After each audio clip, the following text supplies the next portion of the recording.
بسم اللہ الرحمن الرحیم۔ الصلاۃ والسلام علیک یا رسول اللہ، الصلاۃ والسلام علیک یا حبیب اللہ۔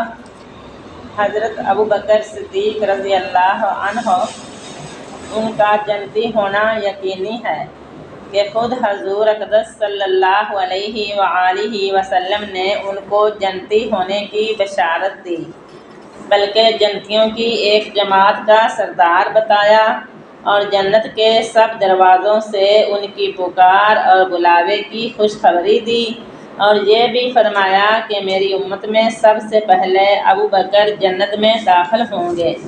اس سب کے باوجود فرمایا کرتے کہ کاش میں کوئی درخت ہوتا جو کاٹ دیا جاتا۔ حضرت ابوبکر صدیق کبھی فرماتے کاش میں کوئی گھاس ہوتا کہ جانور اس کو کھا لیتے، کبھی فرماتے کاش میں کسی مومن کے بدن کا بال ہوتا۔ ایک مرتبہ ایک باغ میں تشریف لے گئے اور ایک جانور کو بیٹھا ہوا دیکھ کر ٹھنڈا سانس بھرا اور فرمایا کہ تو کس قدر لطف میں ہے کہ کھاتا ہے، پیتا ہے، درختوں کے سائے میں پھرتا ہے، اور آخرت میں تجھ پر کوئی حساب کتاب نہیں۔ کاش ابوبکر بھی تجھ جیسا ہوتا۔ ربیعہ اسلمی کہتے ہیں کہ ایک مرتبہ کسی بات پر مجھ میں اور حضرت ابوبکر میں کچھ بات بڑھ گئی اور انہوں نے مجھے کوئی سخت لفظ کہہ دیا جو مجھے ناگوار گزرا۔ فوراً حضرت ابوبکر صدیق کو خیال ہوا، مجھ سے فرمایا کہ تو بھی مجھے کہہ دے تاکہ بدلہ ہو جائے۔ میں نے کہنے سے انکار کیا تو انہوں نے فرمایا یا تو کہہ لو ورنہ میں حضور سے جا کر عرض کروں گا۔ میں نے اس پر بھی جوابی لفظ کہنے سے انکار کیا تو وہ اٹھ کر چلے گئے۔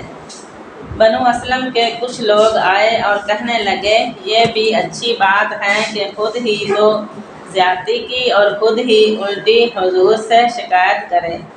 میں نے کہا تم جانتے بھی ہو یہ کون ہے؟ یہ ابوبکر صدیق رضی اللہ تعالی عنہ ہیں۔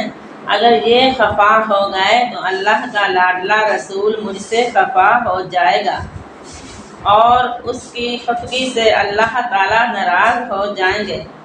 تو ربیعہ کی ہلاکت میں کیا تردد ہے؟ اس کے بعد میں حضور کی خدمت میں حاضر ہوا اور قصہ عرض کیا۔